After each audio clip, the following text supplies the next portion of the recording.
Hey guys. Welcome back to Harsh-Worded, Tender-Hearted. Today, we have a guest. Audrey is back. Reoccurring guest. How are you, Audrey? I'm good. Anything new with you? It was just my birthday. I'm 29. Oh, yeah. 25. This is my last year of my 20s, so, I gotta live it up. I'm gonna be 30 next year. I know. Dirty That's 30. crazy. What's new with you, Kai? Danny Boy update. Danny Boy is no more. Woo! Woo! She did it! She did it! Hit the button! Hit the button! Is it an applause? Woo! Yes, she did. I did. I had to. I ended it. I had to end it. Tell us more. So I ended it. A couple hours later, took me off his private story. I'm like, okay. So I took him off my private story. And then I go back on Snapchat, messaging my friends, messaging them. I didn't tell anybody this was happening until like a couple days after. Felt that. He posted something on his private story. I was like, okay, so he added me back. And it was just a video of him. He went to the club the same weekend that we went to the club for Audrey's birthday. And then it was a video of him dancing with some girls with his friends. Saw that I saw it, deleted, took me off his private story again after I saw it. Unfollowed me and everything. And then a couple days later, re-added me onto his private story. And it was a video of Drake. I refused to watch it. Okay. I only know what it was because of the little preview thing that says on Right. Snapchat. So I went sleuthing on TikTok. And I love stalking a good repost. I am a repost stalker. I know, me too. He didn't repost anything much, but he did repost 4 sad Drake songs in a row. Really? And I know it's targeted to me. That's so fucking annoying. Yeah, right? Because of his response, that's so fucking annoying. I know. Like- I know. I'm the one who ended it. I was like, we're not in the same place. And then he was like, I get it. You're a relationship girl. Nothing bad about that. And then I was like, okay. Didn't say anything. Left it on red. He came back and he was like, so that's it then? That's it. That Oh, is no. crazy. So that's it then. I think would have sent me into a spiral. It made me appreciate my no response. Because I hated my no response before. And then I was like, you know what? If I got a that's it then, I'd be like, oh. You know what? If I didn't get a response, I think I no. would have spiraled further. Oh, really? I think I Really? would have because I am an overthinker, right? I'll just be thinking I'll Well, never no, know I what you know. thought of me. Okay, no, that's true. You know? Yeah, okay. At Let's not least talk with about him it being- anymore. At least you know what the response is. So it's like, okay, that's it then. There's your answer. There was your Yeah. answer. It was this video of Drake on the card. Oh, I know. For some I reason, I know. hate that one. Just that. And I That don't video know. fucking pisses me off. I know. Just with no context. I it pisses don't me know off. if he put any if he wrote any caption. I don't know because I refused to watch it. I was like, I'm not giving this man satisfaction. Love that. She's standing Of on me. business. Watching it, yeah, Love that. yeah. And then one of my other friends, he's like, why don't you just block them? And I'm like, but then I can't stalk the repost. Yeah, I will. I'm not gonna contact him. I'm not gonna do any of that. Yeah. It's I just want to stalk. Yeah. Stalk Fair. the repost a little bit. Fair. I think I know myself well enough. I'm not gonna do it because at this point, it's embarrassing if I broke no contact again. I'll definitely embarrass myself. So that's Yeah. why I have to personally block for a little bit at least before I can, because I'm not mentally okay to stalk. I'm not like, Oh, yeah. I will reach out. I've embarrassed myself before I'll do it I again. can't do That's it. my other personality, though. It's not. Exactly. That's what it exactly. is. That's not me. And now she was the first person I told afterwards, and it was just random. Literally, we were in the middle of a work day. Yeah. It was Yeah. after lunch, and I was like, so I saw him talking to him. I ended things with him, and then she was telling her mom's boyfriend's daughter about it, and she was like, oh my god, she was telling her all the things that he did to me, and I was like, this is so embarrassing. No, but And I it's clown myself all the time. I think it makes it kind of easier to deal with the fact that it's something hard. That's true, but it's You not know? even just the fact that I'm embarrassed about the way he treated me. It's the fact that I put up with it. No, that's what I'm saying. That's it. Right? It's like, that's oh what my I'm God. saying. So on the topic of rejection, we thought it would be a good idea to talk about the idea that rejection is redirection. How do we feel about that, ladies? I agreed with that until you prepped me for this episode. Okay, fair. Because she prepped me on some of her viewpoints because she knows I need time to articulate my thoughts. Yeah, I agree with it fully. I don't think I would be here today without rejection. Okay, fair. It right. started in my own home. Yeah. So I was Literally. rejected from my home. I had to find my own way. And I'm actually happy for that, though, because if I stayed in the situation I was in, I would be a mess right now. I wouldn't, Yeah. I definitely wouldn't be as strong, if that makes sense. True, But builds character. yeah, Yes. yeah. And I hate when people say that will build character. I used to always get pissed. I don't want my character built, but I need that. I needed it. What I said to Kai when I was telling her my ideas when we were planning for this episode, I had said that I used to believe in it. I used to be like, okay, rejection is redirection. Because, like we said, we all kind of grew up understanding that when we're rejected, we have to kind of change, I think. Yeah. You Very know? resilient. Yeah. Yeah. But a lot of people don't. So then I was kind of like we've talked about before in our episode about the pivot year. We're talking about how people are often given opportunities to pivot and chances to pivot, and they don't. And that's why you see so many people, like older people who have lived so much life when they're still in one place. And you have all these people that are like, oh my God, bad things always happen to me. Everything is wrong. The universe is against me. And then they just kind of sit in it. And then bad things keep happening and happening. So then I was kind of like, okay, rejection is kind of one of those chances to pivot. It's like kind of the universe saying like, hey, where do you want to go from here? What are we going to do now? Do you want change, or are you going to go back? Which way? Exactly. Because I went back for a very long time in certain situations. Oh, yeah. You know, where I was rejected 10 times more than I needed to be rejected, you know? Yeah. In the same situation. I very well could have taken that first rejection and redirected, but I did not. It's kind of like the burnt toast theory. What is that? I think it came from the saying, like, you're like toasting a piece of bread and you're going to be late for your bus or you're going to be late for work, but your piece of toast was burnt. So you have to now make another piece of toast. And because you made that other piece of toast and you left later, you missed a huge accident that happened on the highway. Oh, or kind of like a butterfly effect, kind of. Yes, just like that. Like that. I feel like that's rejection being redirection in a way. Yeah. Oh, Because if you never got a job and you're like, fuck, I wanted that job so bad, but then you get another job and it's way better and they treat you better, and if you had gone to the other job, like that fucking the business guy is getting bankrupt or something, like now you know, like there's a reason everything happened, even if it's negative, because a lot of negative shit happened to me and I'm like, everyone's like, there's a reason that happened, and I'm like, no, there's like, it shouldn't have happened. But if it didn't happen, I would still be stuck in a lot of fucked up situations. I'm happy that a lot of things have happened to me. Yeah. It's crazy, but it makes me stronger for the future because I'm like numb to a lot of things now. Yeah. So it's like I'm ready to take on whatever rejection is going to happen. Yeah. I talk about that a lot, or I think about that a lot. And I remember, I think it was last episode that just posted that a lot of my fears are a little bit more external and a lot of Kai's are more like internal. And I think it's just because we went through so many things and now I'm numb to a lot of like things. It's like whatever. That's very true. Comparatively, I have not been through as much as you guys have been through. Yeah, exactly. So and it's that's not your fault. You were born in a different year, born in a different home, born in a different like we came from the Philippines and like from a different country. Everything's developing. We're still getting used to everything. Our family's going crazy. Everyone's still learning English. Like all this, everything was happening at one time. And me and Audrey spent a lot of our childhood like pretty much living together. Yeah. You know what I'm saying? Like, even when we were really young, it was like I was at her house from like Friday to Sunday every single weekend. Yeah. You know? And then when she was a teenager and got kind of like fully rejected from her own home, we actually lived together. The majority of our formative years, we were together. So we went through a lot of similar things and we had kind of like similar lifestyles. You know what I'm saying? Yeah. Yeah. It's because we were so close. Like, we're basically like a year apart. But I feel like the generation like now after Kai is like, they can't do rejection. If they're rejected, they have to cancel it. They have to do a petition or something. Like, they just can't handle it. Like, if they don't get a job, they're like, oh, well, the employer was like... It's everybody else's fault. Yeah. Yes. Like, they weren't accommodating to me, or they'll post a video on TikTok about, like, boycott fucking Subway or something because they didn't hire me. Yeah. Professional victims.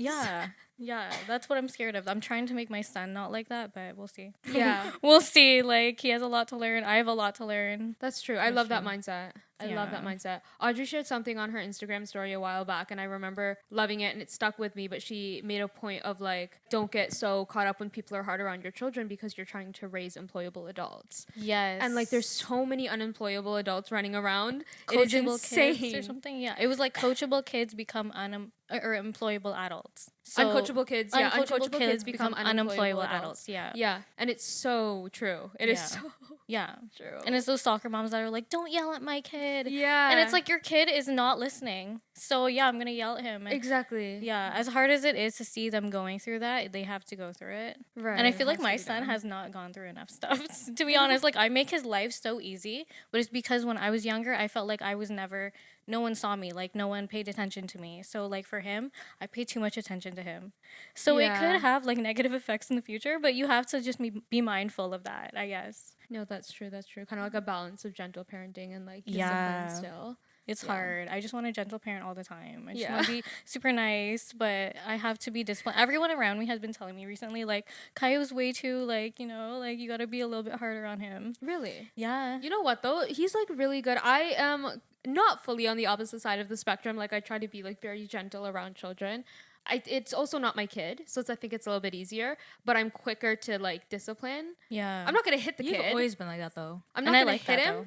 But like, I'm not like going to hit him. yeah, You're firm. You're strict and firm. yeah. But But you we're lay down still- the law. Yeah, we'll like still have fun. Especially lately, have kind of tried to say it in a way that they're gonna understand because they don't understand adult words. You know what I'm saying? Yeah. Like kind of relate to them on a Their 7-year-old level. level or whatever it is. Yeah. And he does well with it though. You know what I'm saying? He Yeah. doesn't cry. He doesn't like. Oh yeah, yeah. whatever. I feel like he like craves it in a way. Like he needs like routine, direction.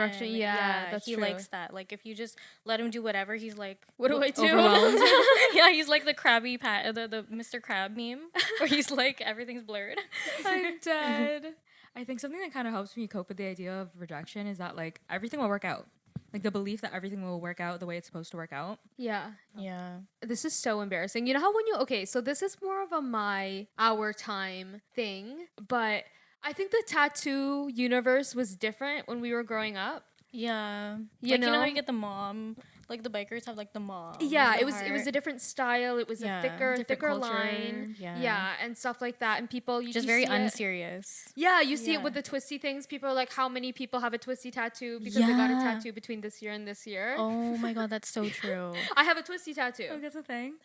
It like Oh. she should have had my arm positioned like a different way, whatever. But Okay. it's so normalized, you know, Yeah. around that time because it was just like Whatever. tattoo artists were not the way tattoo artists are now. Oh, yeah. You know, now it's more dainty, like thin line. And Yeah. everybody was getting like how many people above the age of 30 do you not have like Hakuna Matata or like something stupid ass that I they know. found on Tumblr? You know what I'm saying? Yeah, I know what you're It's just a saying. different era. Yeah. You know, but I have this tattoo that says I will be. And the origin of it, you're not going to show it because again, like I said, it's a different era.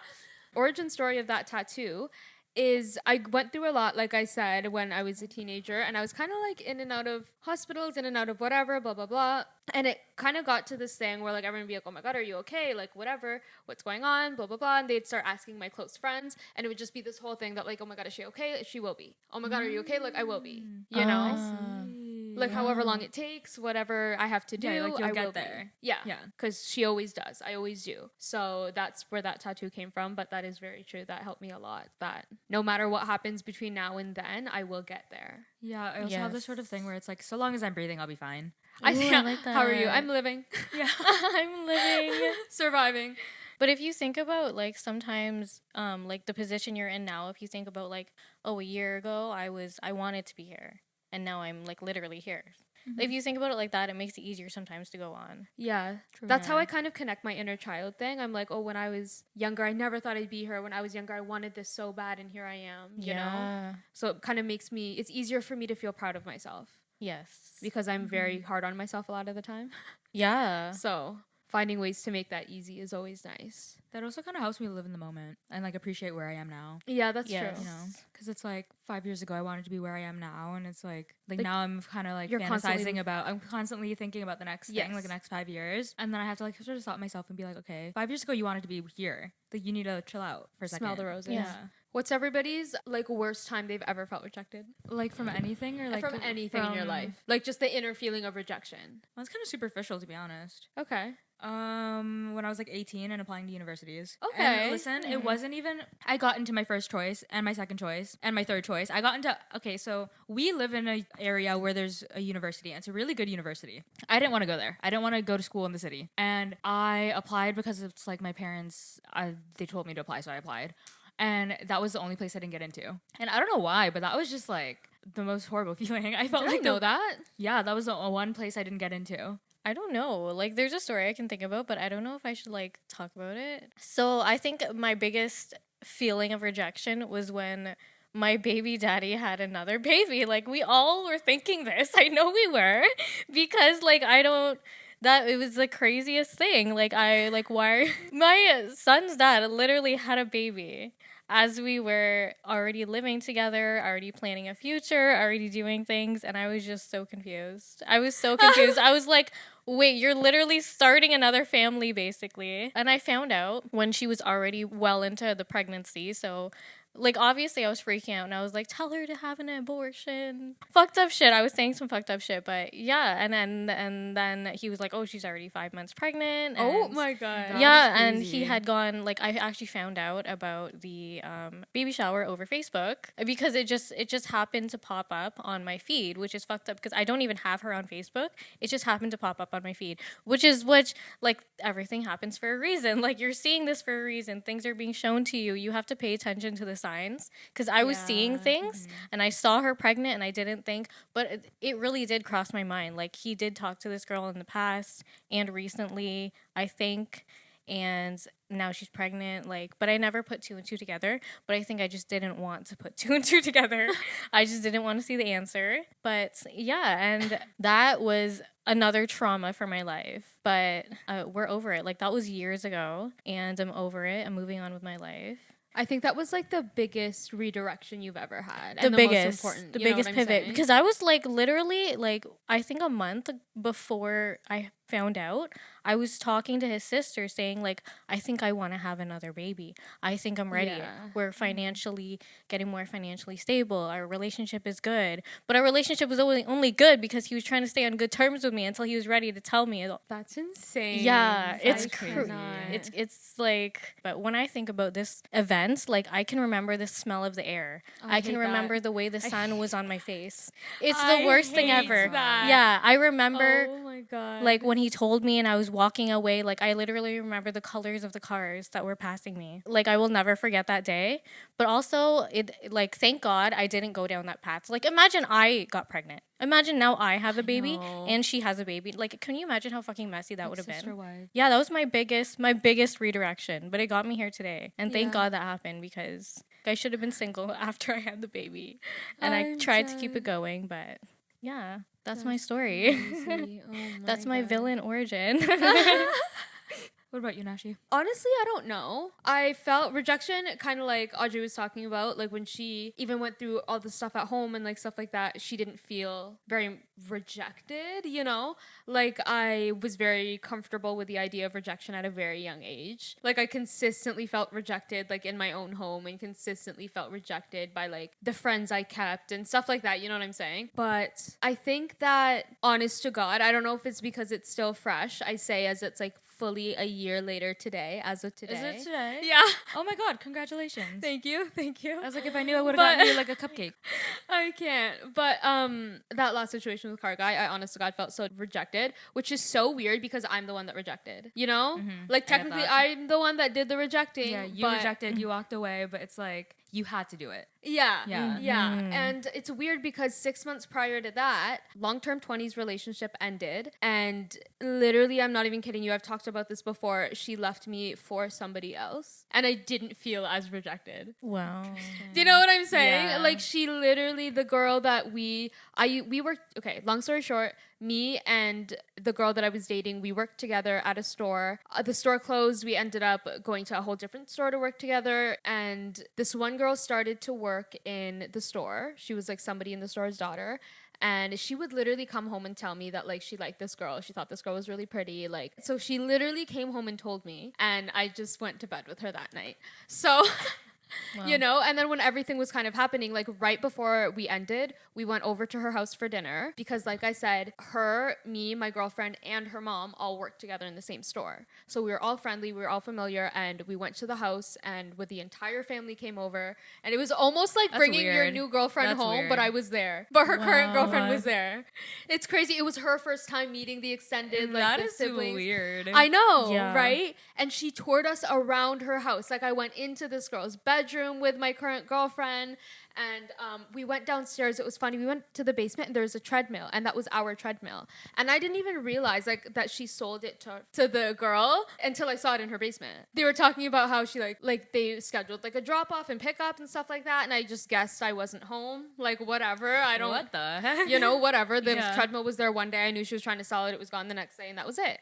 So I didn't even really think, I thought things were like fishy, but I didn't really think it was super fishy because it's hard in you know that gauge of like, a guy can't have girlfriends? When the girlfriend says that, it's harder in a girl relationship. Because how are you supposed to say that you as a girl are not allowed to have girlfriends? You can't. Fair. Yeah. You know, my friends are girls, so it's more of a gray area when you're gay. Because you know how you always say that you kind of brush off things that men do because they're stupid, they're men, all men are like that, all men. Yes. And then think, oh my God, I would never have done that. I would have done this. And then you become manipulative when you're petty. Imagine dealing with a mirror of you. Oh, yeah. You know that they were trying to be petty. You know that they knew better. The call's coming from inside the house. That's crazy. That's crazy. But yeah, so then a couple of days later, we were kind of already starting to fall apart. And as it was starting to fall apart, like she would kind of leave the apartment that we had. We lived together. And I'm okay, to be honest. Like you sit in the living room, I'll sit in the bedroom. I'll sit in the living room, you sit in the bedroom. But she like didn't want to be like in the same like separated vicinity. But in the same place. place. Even if we like weren't talking, where like you signed a lease with me, you know what I'm saying, like be an adult. So I would just kind of chill, so she would leave. And it wasn't until like a couple weeks after, when this girl's mom started calling me and texting me and kind of saying, come get your girl out of my house, that I realized that those nights that we had kind of already broken up, it was never solidified at this point, but she would go over to their house and be there until like 2 a.m. or whatever. So I will stand to this that she never cheated on me, but she left me for somebody else. It's crazy how you see the signs, but you don't want to see the signs almost. I know. Like everything was happening right in front of you. I know, right? I don't want to see it. And I still didn't even feel as rejected as Car guy. Wow. Like I literally found our treadmill in her basement and I didn't feel as rejected. Like that is insane. Wow. Insane. And I think a lot of it had to do with the fact that in the longer term relationship, it was over so many times before it actually ended. So by the time she had left me for somebody else, I'd already felt rejected 150 million times. Yeah. So it was like, okay. I feel that one. Just add that one on top, we're good. You know? Yeah. With Car Guy, it was very like, we were in the middle of a conversation and I'm like, okay, I can't do this. And then it was done. Yeah. You know, that was it. Yeah. So it was...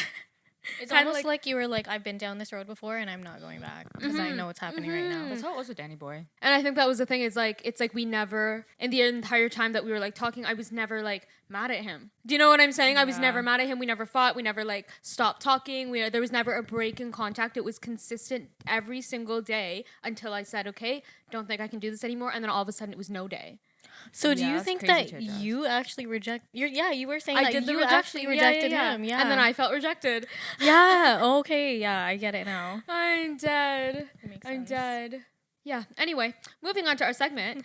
Today we are going to be reading stories from the thread Am I the Asshole on Reddit. And we're going to be weighing in, obviously. Giving our 2 cents. So my first one says, am I the asshole for mocking my brother-in-law's absent parenting? And the parenting is in like quotations. So my sister, 32, female, and her husband, Parker, 35, male, have 2 adorable kids. Serenity, 8, female, and Destiny, 5, female. Parker, however, doesn't exactly win Father of the Year awards. He works late most nights, spends weekend glued to his phone, and leaves the parenting heavy lifting to my sister. Now I love my sister dearly, but watching her struggle while Parker plays absentee dad rubs me raw. Last night it boiled over. We were at a family dinner and Serenity, bless her heart, confided in me how she wished Parker would play catch with her like other dads. Parker was literally right there scrolling through Twitter as if she didn't exist. I snapped. Not my finest moment, I admit, but I blurted out, maybe if your dad wasn't so busy being a thumb champion, he could find the time to throw a ball. Parker looked up, face like thunder. My sister shot me a pleading look and the rest of the dinner was tense as a drum. Now everyone's calling me the asshole for publicly humiliating Parker and embarrassing my sister. They say I should have pulled him aside privately and not made a scene. But honestly, how many private talks does it take before a man steps up for his kids? So, Reddit, am I the jerk for calling out Parker's absent parenting? Should I apologize? Not the asshole. No, not the asshole. Not the asshole. Not the asshole. Because it was in the interest of the kids. Exactly, and the sister. Yeah. You know? And like, why are you mad? Why are you embarrassed? Like, you just need to step up. Yeah. Like, I don't know if it's because of the family we were raised in, but I was also gonna just like say- calling people out just randomly at dinner is not that big of an offense. No, it's a Yeah. thing. It's Yeah. normal. Yeah, you just have it's to a laugh normal it off thing. and be like, okay. Yeah, very normal. And also, right? like, he mentioned how many private conversations do we have to have until there's a change. So he's been spoken to before. Exactly. Yeah. Exactly. And we have this thing that we say a lot that if you don't want it talked about, don't do it, don't say it. Yeah. Because everyone gossips. You know, everyone's going to talk about it all the time. Exactly. And I am very loyal to a fault and very protective. So yeah, true. if somebody in my sister's life or my whatever, like I'm gonna step up. You Yeah. know? Yeah. Like, if Makayo came to you and was like, my mom doesn't. Exactly. Yeah. Right? You'd be like, Audrey, what the fuck? Yeah. In front of everybody. Exactly. Who cares? Yeah. Exactly. Oh my god. Especially if the kid felt comfortable enough to like tell anybody in front of Yeah. everybody. Yeah. You know? Like it's like obviously the kid just wants to play ball. Yeah. I can't. And I hate, you know what I hate is when a dad will say, I have to babysit tonight. Oh, they're talking about their own kids. That just Being a triggered me. dad. That's what it's giving. Yeah. Yeah. Oh my god. So yeah. Not the asshole. Not the asshole. Not the asshole. At all. No. Am I the asshole for not giving up my airline seat to a pregnant woman? I was flying by myself on a 5+ hour visit to a family over the holidays. I specifically booked and paid extra for an aisle seat in the second to last row because I have medical issues that sometimes require quick access to the bathroom. Right after boarding, a woman asked me to give up my seat so she could sit closer to the bathroom. She was pregnant but did not seem distressed. While I felt for her situation, as somebody with a medical condition, I did not feel it was fair to demand I move from my seat that I planned for and paid for, especially since she apparently had not booked an aisle seat for herself in advance. The flight attendants refused to help mediate when she insisted I shouldn't have to move. There was also no other aisle seat or closed seats available on the full flight that I or the flight crew could facilitate swapping. I tried to recommend she speak to her doctor about needing accommodation if sitting far from the bathroom is not medically advisable for her situation during future flights. Still, my family says that I should have inconvenienced myself and given up my seat. I disagree though. I think she and the flight crew were unfairly targeting me instead of handling it through proper channels. Am I the asshole? I don't. Asshole. Really? I asshole. I feel like not the asshole. Oh my god,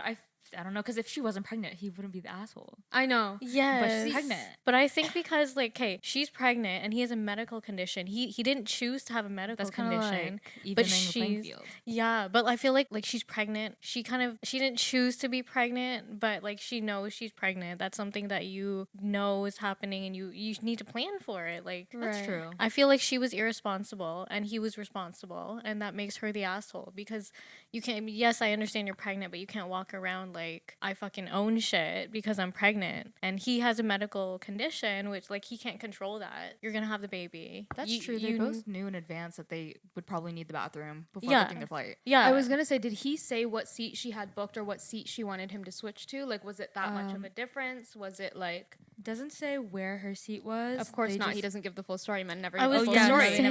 It usually There are doesn't say if details he's a man missing. or not, but from this I assume that he's a man. Okay, fair. yeah, yeah. It for actually some- doesn't say. Well, I'm just assuming here. yeah. That could just course be my it own doesn't. personal biases, though. Because what if he was actually like the medical condition was not that deep? Like he Yeah. could have Or really. like, was it just the aisle and then the middle? Like, was it just a side by side switch? Was it because it's hard for a Right. pregnant lady to pass by anybody? her belly? That's true. Do you know what I I'm forgot about saying? that. Like, Yeah. True. if you just have a medical condition, I don't know how much room you're taking up, but I Yeah. don't like. It's obviously very hard for a pregnant lady to be walking through an airplane Yeah. Yeah, airplanes set are of small. seats, yeah, to be going to the bathroom very consistently. Yeah. You know, it's also very like commonly known that pregnant women go to the bathroom a lot. That is true. You know. Oh, yeah. I peed myself many times. Exactly. And it's kind of like one of those things. They also said, I sometimes need easy access to the bathroom. It is True, common sometimes. knowledge Yes, that pregnant yes. women always need easy Always. access to That's the bathroom. right. That is Ooh, this true. guy's. Ooh. You know, I pick Yeah. apart every conversation, every Yeah, there the is streets, details and missing. by streets, I mean the comments are saying not the asshole. not the asshole. Yeah. And it's kind of like just one of those things that a mother brought you into this world. Get up. I do understand both sides for sure. Oh yeah. For sure. But I think in my standpoint, even in the sense that like, why the hell would a pregnant lady, also pregnancy brain, maybe her husband booked the flight and he was a fucking idiot. Yeah. You know, like it's just kind of like, why at this point when you're going to take off, are you just going to say, hey, no, pregnant lady, I just need you to squeeze past everybody every hour? Maybe she was giving like entitled pregnant lady. She Not could like, have. hey, Yeah, can you very She well could have. could've. Just the Yeah. approach. Yeah. That's true, because no matter if I had a medical condition or not, if you're going to come at me hard, I'm coming at you back harder. That's true. Yeah. So- yeah. Okay, so my next one is a long one. And I thought it was so funny when I was reading it. It's so stupid funny, but I relate to it, I think. Okay, so am I the asshole for sharing a funny story with a new hire? Okay, so I, 25 female, work full-time in the college admissions office of a large university. My job is to answer calls of applicants and manage student workers at both the front desk and in our call center. One day, one of my student workers and I found a fake application named Poopy McPooper Steinsberg, and the two of us laughed. I screenshotted it and posted in our team's group chat, thinking the rest of our team would also enjoy it.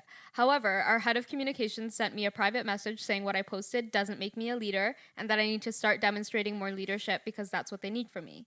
So 3 weeks later, one of the other full-time staff members brings her new student worker around to our office to introduce her. She was going to be working in application management, so I thought she would get a kick out of the poopy story. So I told her, you will not believe this, but somebody somewhere made a fake application named Poopy McPooper Steinsberg. Full-timer and her student worker left our office without incident. I later that day got a nasty email from the assistant director of admissions that my story I told was highly inappropriate and divulged sensitive information. Sensitive information for a clearly fake application? She then goes as far as CCing my boss onto that email just to rat me out over something stupid and not worth creating a problem about. The following week, as I'm on my way to come in, my boss sends me a nasty email. Hi, I believe communications director already addressed this kind of unprofessional behavior with you when you shared McPooper Steinsberg in the phone operator chat. I am shocked and disappointed that you shared this conversation again with an admissions new hire touring the office. This is not acceptable. Let's discuss when you get in today. Onto that email, she then CCs our two supervisors, only spreading the wildfire further. I get into work, and she, very smiley for some odd reason, brings me down to communications supervisor's office to talk about it. I explain my side of the story fully, but neither of them seemed to get it and instead stockpiled a bunch of bullshit about how it's unprofessional. I firmly reiterated that I did not mean or have any intention to cause any strife in the office. I was just trying to tell a funny story to make a more welcoming environment. I have ADHD and have a tendency to blurt things out before thinking about them. My boss then plays the I can't trust you now card and suggests that if a student worker behaved like that, she'd be letting them go. Well, unfortunately, that did end up happening to me, but I have since landed a data science job that pays me double. I don't feel like I did anything wrong and that everybody was just making a mountain out of a molehill. But was I the asshole? I don't think so. Not the Not asshole. the asshole. Not the asshole. And you know what's That's crazy? so I love the funny. redirection too. I know. And you know what? The verdict, you know how some of them give a verdict at the top? It's asshole. Really? I know. That's hilarious. I know. And it's so funny because like I have talked about before how I very often in workplaces that I've been in like training positions, leadership positions, like some sort of management and delegation. And I personally would have told that story. I would have thought that was the funniest story ever. You know would have what told I'm the story saying? at the interview. Yeah. That's hilarious. I'd be like, how would you handle that? But I'd be dying. Like I couldn't even get it out because I was laughing so much. That's I like get it hilarious. because it's like you're sharing information from an application, but it's a fake It's a application. fake, an obviously, fake application. And like I get that like you're supposed to kind of, I know people have trouble with that. You see it a lot where they kind of try and be friends with the people below them. Like you try to be friends with everybody, you know, and people don't take you seriously Yeah. and stuff. And I can very confidently say that I've been in environments where people won't listen to the actual boss because there's no discipline. There's no like, you know what I'm saying? They can't even make a name for themselves. So how do you expect people to listen to you? Yeah. You know? No respect. Exactly. Yeah. And then they're like, why doesn't anybody respect me? Why does everybody only listen to you, Natasha? And I'm like, hey, get off my ass. That's great. But I don't think I necessarily want to be their friend. But I think that I still like a workplace to be fun and enjoyable. Hey, you like to have a nice report. Yeah. And you know what? Like, me especially, I've talked about how I spend all of my time working. I struggle with having free time. If I'm going to be spending all my time there and I'm expecting people to be spending so much of their lives there, let's laugh. Yeah, Yeah. you don't want laugh. to be in a miserable environment. Exactly. You know, or like so serious because then I'd be so tired when I got It's home. draining. Yeah. Yeah. You know, so like, I think if somebody had a real stupid name, okay, maybe a little bit more unprofessional. You know what I'm saying? Yeah. Especially with a new hire, but like it's Poopy Like Steinberg. I Like, know, come on, like, come on. You know, It's kind of hilarious. I like, know. For you, like for management's a Karen for sure. Yeah, It's a Karen. yeah. You're lucky you got out of it. It's crazy. Don't let anybody dim your shine. Am I the asshole for telling my husband I told you so and laughing at me when we got a paternity test results? I, 27 female, have been married to my husband, 28 male, for 2 years and gave birth to our daughter 5 weeks ago. What happened was that our daughter came out with blonde hair and pale blue eyes while my husband and I have brown hair and brown eyes. My husband freaked out about this and refused to listen to my explanation that sometimes babies are born with lighter hair and eyes that get darker over time. He demanded a paternity test and threatened to divorce me if I didn't comply, so I did. After my daughter and I got home from the hospital, my husband went to stay at his parents' house for the first 3 weeks to get some space from me while I recovered, and he told them what was happening. My mother-in-law called and informed me that if the paternity test revealed that the child wasn't his, she would do everything within her power to make sure that I was taken to the cleaners during the divorce. I had my sister to lean on and help me take care of the baby during this. We got the results back yesterday, and my husband came home to view them with me. I was on the couch in the living room, so he sat next to me and we started reading the results. They showed that he was the father, and my husband had this shocked, kind of mortified look on his face with his eyes wide as he stared at it. I couldn't help but say, "I told you so," and started laughing at the way he looked. My husband snapped out of his shock and got mad at me for laughing at him. We argued for a bit, which was mainly him yelling at me, before my sister came downstairs and told my husband to shut up. After that, my husband went back to his parents' house to clear his head. And 2 to 3 hours later, my mother-in-law called me to scold me about laughing in my husband's face because apparently it was kicking him while he was down. She's also left a couple nasty text messages essentially saying the same thing this morning. I don't think I'm an asshole, but I'd like an outsider view on this. Not the asshole. Not the answer. Not the asshole. Not the asshole at all. Oh, she Kicking has him. an edit. She has an edit saying, "Since somebody in the comment asked, but I can't find it anymore, I have zero history of cheating." Well, I was gonna say, like, kicking him while he's down. I think you accusing your wife who just gave birth of cheating and then leaving her with the newborn alone 3 in the weeks. house Yeah. for 3 weeks and then continuing to have your family bash her openly is kicking her while she's down. Yes. You know, like Not really the down. asshole. Like She is not the asshole. not She's a at all mother. the asshole. If honest to God, I hope she didn't take him back because if that were me, you'd be done. Like if you'd be done at the point that you left. Okay, like if you want a paternity test because you don't believe me, we have a problem, a huge problem. But as soon as he left me alone in that house with that newborn, never come back. Yeah. It doesn't matter Right. what the paternity test says, never come back. He should have been on his knees begging for forgiveness. Right? After all of that. Like that's crazy. And like Like- you did all of that. Like do a freaking Google search before you fucking leave your wife. I know. Yeah, that's Like crazy. Right? how stupid can you be? Like that is Wow. insane. Very clearly, do you only think about yourself because you left your wife and you left the child? Yeah, that's Both triggering. in a time of need. Yeah.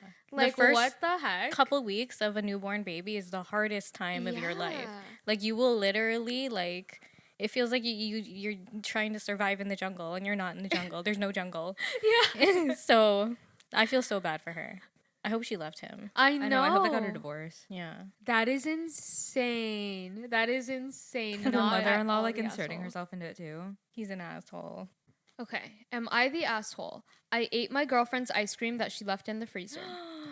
This is triggering for me. My brother has a history of eating my ice cream. I'm dead. Okay, so me, 27 male, and my girlfriend, 21 female, have been Oh, living age gap. together. Pardon? Age gap. Yep.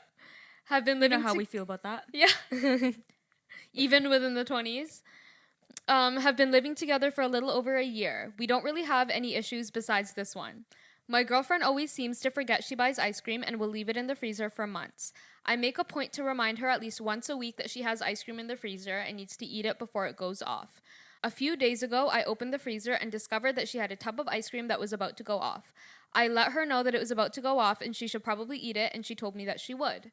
Woke up today and it was still in the same spot and hadn't even been opened, so I figured I would eat it before it goes off and gets wasted. She came home and saw the ice cream container in the rubbish and got mad at me for eating her food, claiming she was going to eat it tonight and now she can't. She is quite mad at me and also brought up the fact that I seem to harass her about eating it and I need to just let her deal with it. Extra information.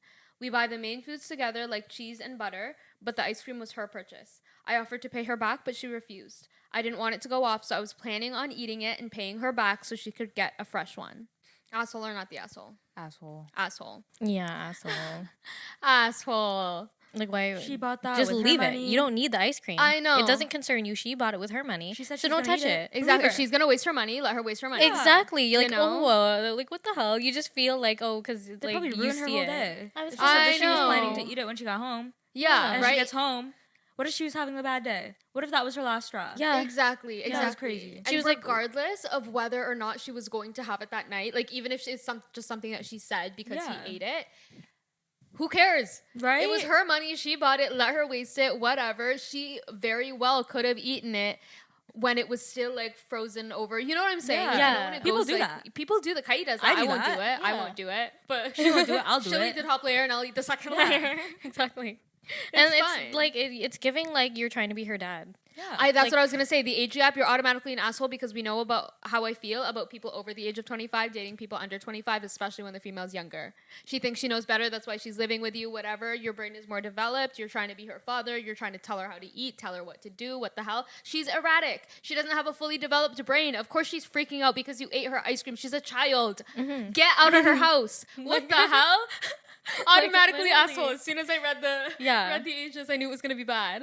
Like I hate when people like can't. make things their problem and they don't have to. Exactly. Yeah, I It's know. like you're making a problem for yourself. I'm like, just shut up and leave me with my ice cream. What the hell? And it sounds like she's mad about the principal because he's trying to make it sound like it's just ice cream. Yeah, exactly. It's not just ice cream. No. Exactly. It's the fact that you think you can tell me what to do, how to eat, how I should spend my money. And the fact that you were going to pay her back to buy new ice cream, if you were going to eat it, you better have had a fresh one waiting for her there. Yeah. Right? She better have come home to a fucking fresh, what the hell? Like, oh, here's $5 for ice cream. Like, no, go to the store and get the ice Right. cream. Now she has to inconvenience herself to go get it. No, you should have because gotten you it for ate her her. ice cream that she bought. Bye. Wow. Okay, so that is all we have for this week. Thank you everybody for watching and or listening. If you're watching on YouTube, make sure you like and subscribe. Make sure you're following us on all of our socials at HarshWordedPod. Thank you, Audrey, for coming on and guesting again. We hope to have her back soon. And we will see you all next Saturday. Bye. Bye.